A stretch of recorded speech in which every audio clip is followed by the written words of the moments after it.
Morning, everybody. How are you? Hello. Good morning. Happy blooming Vlogmas. Happy Christmas. Happy happiness.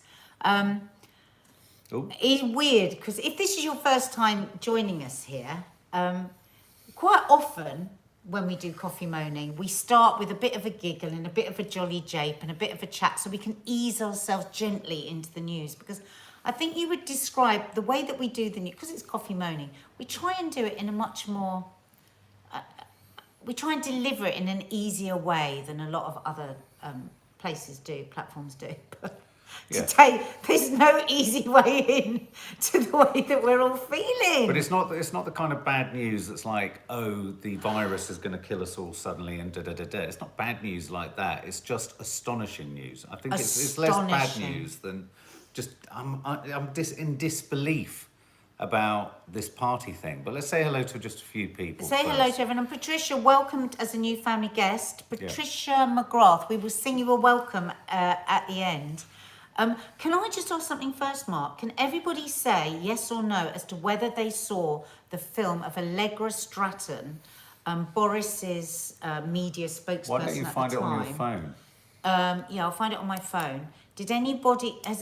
Who saw that? Who's seen that? Morning, Anna Kite, Amy Curtis, Patricia McGrath, Sally O'Sullivan, Tracy Golden, Kerry J. Williams, Lucy, Tim Reed, hope you're well, Fiona Reed, Keely Windle, EE, as in the phone provider, EE, Lorna Jane Sullivan, Hazel Malbon, Diane Lloyd. And how many of it? Mostly yes. So maybe mostly yeses. Okay, so let's just set up what it was. Basically, this was a film that was taken this was a media rehearsal that was filmed with Allegra Stratton at the time, Boris's spokesperson, up on a podium, and then there were various aides, and people are saying today there may have even been a couple of journalists there, which is unbelievable. And so they were posing questions so that she was ready later on that day for this media questioning, wasn't it? And Mark, it was quite incredible, wasn't it? Yeah, I mean, she didn't admit that there was a party, but not in sort of words, but her entire tone, inference, laughter and utter disregard for how she was talking and her light-heartedness around the subject. Because when she was asked, so they were posing as if they were a journalist. I'll just finish. Her light-heartedness around her answer to whether there was a party or not, and her then describing it as fictional. But the really important thing to say here, and it's really important, she doesn't go so far as to say there was a party. She doesn't. If you actually listen to the transcript, she doesn't. But what she does is she says, so he's posing, one of the aides is posing as a journalist. So we've seen on Twitter, there was a party on Friday, and she went, well, I don't know. I went home. What would be the answer? And then somebody else says, oh, cheese and wine. Oh, is cheese and wine allowed? Well, one thing's for sure, there was no social distancing. For me, she said there that was the party. It was the most cringy thing I think I have ever seen. I was dying inside for her.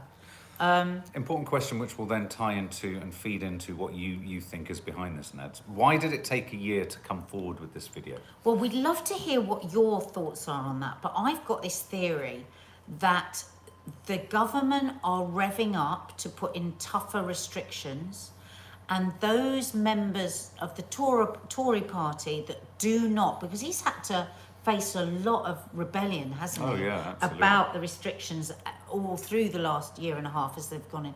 And I think they've released this to create a rebellious feeling amongst, what are they called? What are we called? You know, in the old days when they used to got, not like this, what would we be called? Not the peasants. The serfs. Serfs. Yeah. They want the serfs to rise up and refuse to do what Boris says. That's my theory. Yeah. Is it a mad theory?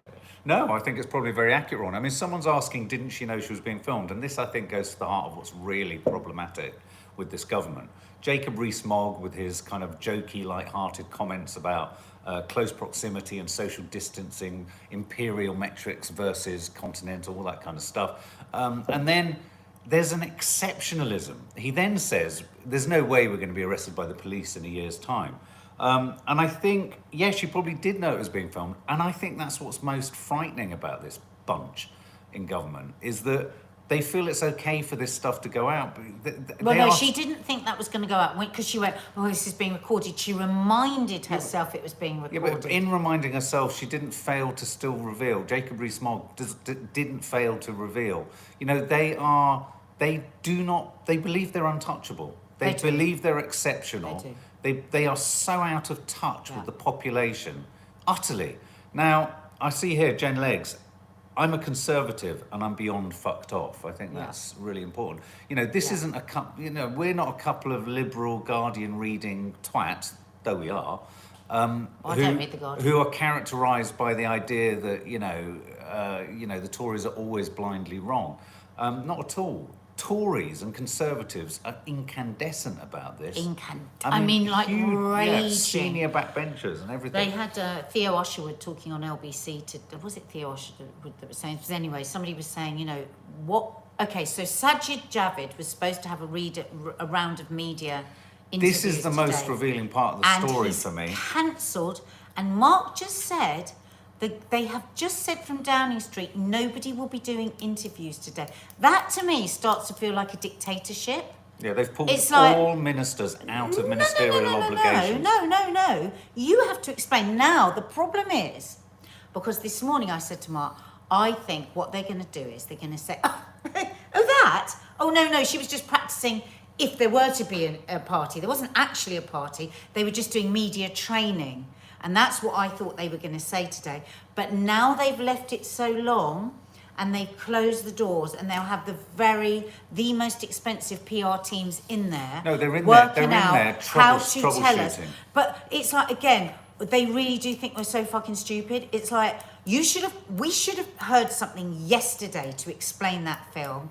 And now it's taking so long. We know very well that means that you're cooking up the plan. I mean, they've got to come out and now say... Boris Johnson is in Prime Minister questions today. My God, I can't the wait. only frustration with this is all he does is bounce questions back. Yeah. That's all he does, and no matter how much... And he knows he's got control. Yes, Jackie, they do. He's got control of that time and podium. Yeah. Because no matter how much the Speaker of the House says this is not a time to ask questions, he just ignores it. I mean, he should be holding the Prime Minister in contempt of the rules and jurisdiction of the House of Commons. The other point to bear in mind is Sajid Javid, as you rightly said, was as smug, slimy, slippery thing about the party 2 days ago. This party's being reported in the Mirror. Hang on. Again, you show contempt for the majority of people in this country read the Mirror and the Sun. Right? So you don't even care to insult them. You don't even care about insulting those people. But let's just clarify on The Sun. The Sun is the only paper that doesn't carry this on its front page. And interestingly, it was just said on the radio that I couldn't catch if it was the senior political editor or the editor of The Sun was previously one of Boris Johnson's top advisors. Could there be a connection? Presumably there could be a connection. What do you mean? Well, a top advisor to Boris, who's probably mates with all of them, was at the party? Was possibly, not necessarily at the party, but is possibly implicated by simple fact that he was one of Boris's advisors, has made The Sun run with an energy story on the front page, whereas every other, including the Telegraph, That's the Times... embarrassing. It's Shame on so you. obvious. DJ just reminds us of that. 99% of newspapers and TV news channels are right-wing. The Sun have not even mentioned anything about this story. Really? Quite but astonishing. they put a lot in yesterday, I think, about the party.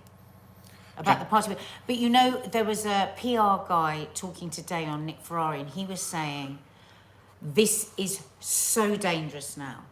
Because those people that we were talking about this, me and Kaz this morning, you know, like when you get arrested, like when a number of people are arrested at the same time and they take them into different rooms and then they say, oh, well, so-and-so's already said that you were there and they saw the knife and all of that. We're in that situation now, and it may be a scramble for people to get in first and say that they were at the party, because now people need to admit it. And so he said any sort of agreement that might have happened between these people will start to crumble now, and people will start to come forward and admit that they were there. But the biggest suggestion of guilt panic and something going wrong is a withdrawal of all ministers. I mean, they should have, to be fair, they should have just got their shit together, like you said, worked it out yesterday, and chucked those ministers out, because this looks like a government running scared. Now, a number of senior backbenchers have said that this, because of their handling of it, if he'd come out and said, yes, mistake, we shouldn't, it was insensitive, we fucked it up, this happened in a lot of places. We created a super spreader event that may have spread COVID across the country. If they'd done that, there would be fury. But there's this idea that you must never acknowledge weakness, you must never acknowledge anything, any wrongdoing whatsoever as a government. So if they'd done that, it would be still a shit show, but it wouldn't be as much of a shit show as it is now. Because it's the lying. And what we have to understand is it won't be the party itself, it will be the lying that will be the thing that will tip this government over. And I was just looking at that, I was just curious to see how the parties are polling. And it's interesting that Labour are only just ahead by 3%. Come on. But it's the largest they've been ahead since Boris Johnson was PM. And I think a while before that too. I don't think Corbyn was bringing the numbers up particularly high. Poppy PB, Tory party, the biggest super shit spreaders. Well, you know, it's like we were talking about this morning, weren't we? We were saying, you know, when you think about, because that will have been a super spreader event. That's why people weren't allowed to gather together, because we had the highly contagious Delta variant, and 30 to 40 people were there, and they all went home. Many of them came in apparently, especially for the party, and they would have been gone back across the country, back home, on trains, in cars, in whatever. And so if I had lost somebody who had caught COVID in that December, I would be thinking, my God, potentially one of those people at that party could have brought the Delta to that.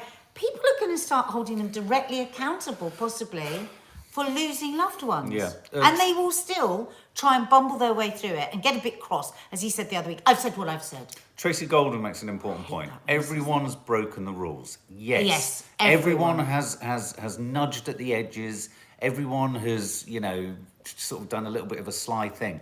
The government needs to lead by example. This is different. This is totally different. I don't give a shit about what other people have broken the rules. I really don't. I said, but when you are standing there making the rules, you absolutely have to be squeaky clean.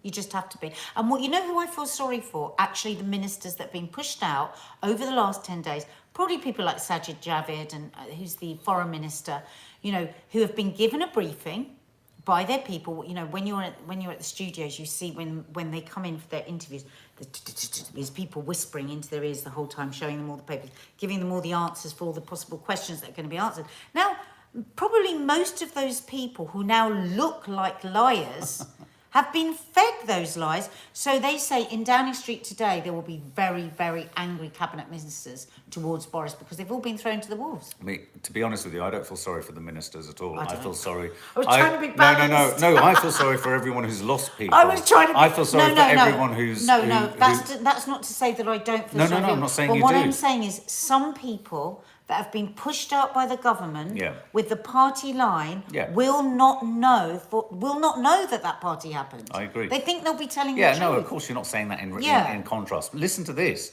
Dorothy Irvin says that Private Eye, who are good, and they are a sort of bipartisan, you know, they're not into Tory, although they're run by sort of an elite of kind of private school individuals. They try to sort of, you know, they caricature, they satirise, they home in on both sides. Private Eye suggesting the Sun held their own rule-breaking party on the same night, hence today's coverage. But, okay, I would still say they didn't make the rules. Yeah, but I would also say they need to apologise, but they can't skew their editorial coverage because of their own behaviour. We are moving into a fucking dictatorship. Well, hang on a minute. There's this fucking... All right, I'm going to fucking come off the fence here. There's this idea we live in a democracy. It's rubbish. This idea that we have choices. The only way we could ever live in a democracy is if you have proportional representation and every vote genuinely counts. It's a nonsense. It's an absolute nonsense, this two-party system, with a press that is right-wing. In any other country, we would describe the press that we have as propaganda. In any other country, we would describe it as a propagandist That's disgusting. press. That's true. It's so disgusting. I don't care about there being right-wing publications, but there has to be an equal balance. And that's what makes the attack on the BBC utterly reprehensible. Because you have a state, there's lots wrong with the BBC, don't get me wrong, I find it infuriating at times. But the principle needs to be upheld, and it's not. It's absolutely outrageous. This is not a democracy in the way that Boris likes to suggest it is. No. It just isn't.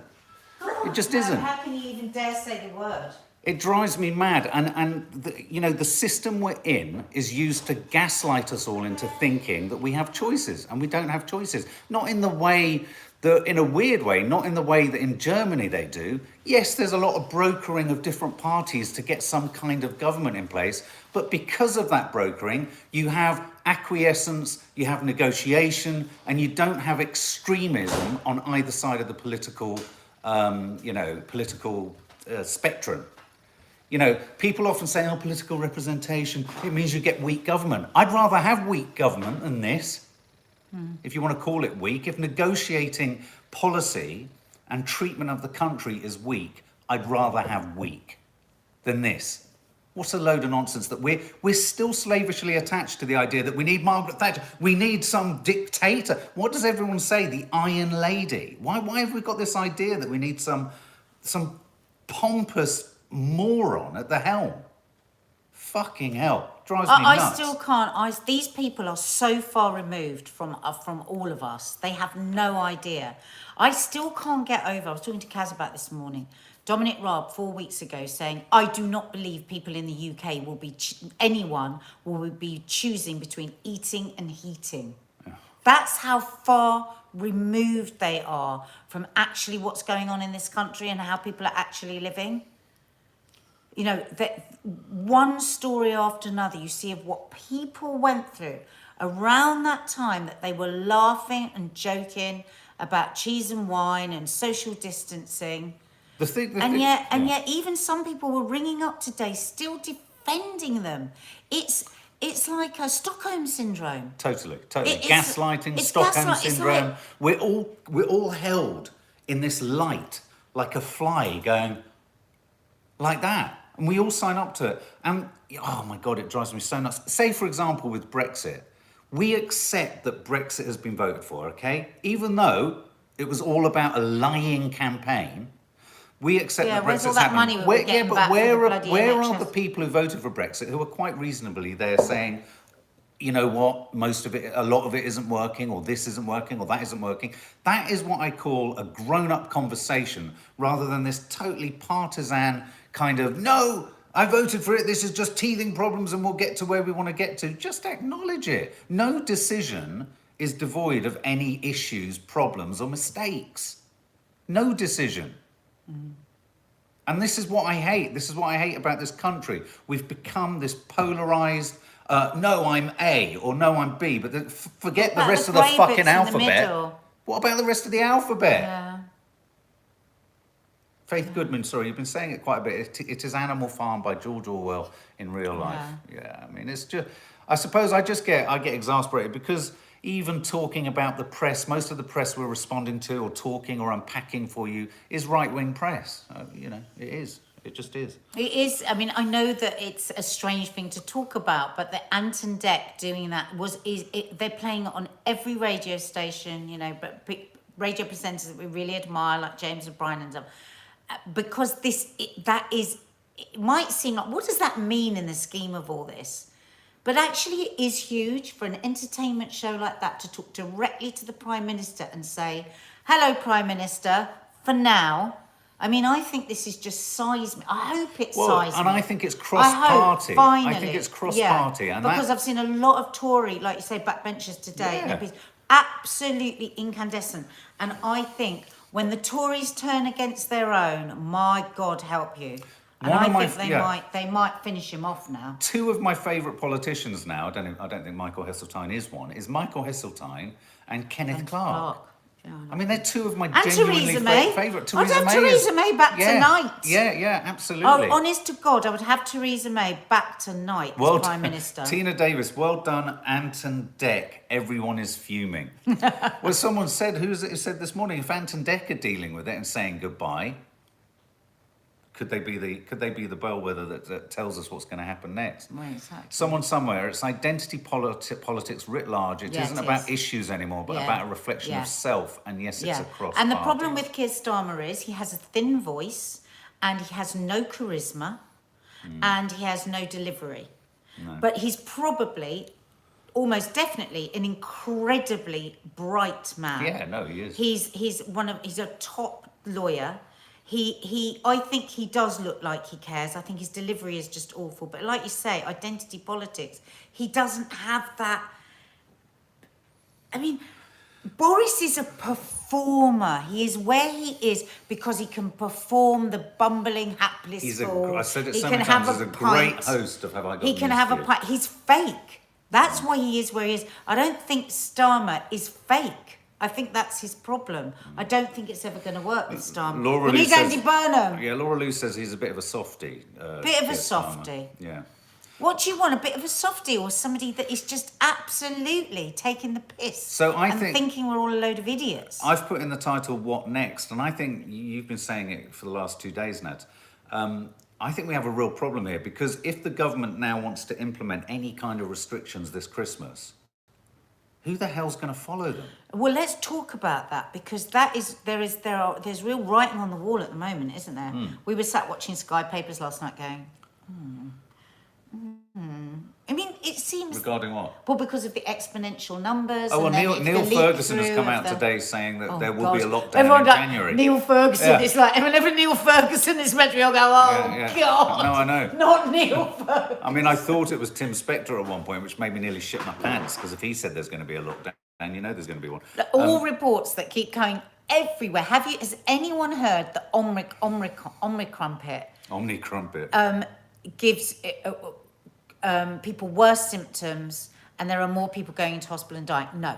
Nowhere, anywhere does that say that about Omicron, right? It's all about, and I know it's going to maybe different when it hits here because we've got an older generation, but everything that you read is mild symptoms, mild symptoms, mild symptoms, mild symptoms. There was a lot of headlines yesterday saying this could end up being a live vaccine, Omicron, in that it will whip through so fast because it's 3 times more transmittable than Delta and give everyone immunity. But the problem the government have, it's a little bit like playing chicken. Yeah. They don't know for sure. You know, the South African real-world data example that keeps being trotted around is based upon a much younger population. And so, consequently, I don't know if you remember, there was lots of talk when Britain and America were worst hit at one point about our fundamental lack of health. And how that would inform, and how that informed the statistics and figures. I think the government are genuinely concerned, and I think they are concerned. But the problem is... the numbers could go up quite quickly. Well, the numbers are going to go up very quickly. It's like John Campbell said, I'm going to come in contact with it, you're going to come in contact with it, we're all coming in contact with it. But the problem is, because our national health system is so fucked from all the cuts for however long they have been cutting, well, forever, that's all we ever hear, and because it was already on its knees before the pandemic, this slipped through to those that are unvaccinated or those that are immune compromised or those that haven't had their bit, all these different reasons that people could slip through and end up in hospital. That's what we were worrying about last night. The NHS will be overwhelmed because just of the amount of people that will get Omicron, not because Omicron's at this moment, it seems so far, is any worse. It's like Delta on speed. It's so Delta whatever on damage speed, Delta was going to do over a longer period. Milder symptoms. But we don't know how mild for far. Epsington, Mark, there's breaking news on Twitter that the government were going to announce Plan B, more restrictions today as Omicron vaccine evasive. And now they can't. Because why can't they? Why can't they announce it today? Can you imagine announcing today? Could we all pull together, just for one more Christmas? And everyone's going to go, are you fucking joking? And of course, we'll all still want to protect ourselves as much as we can, but...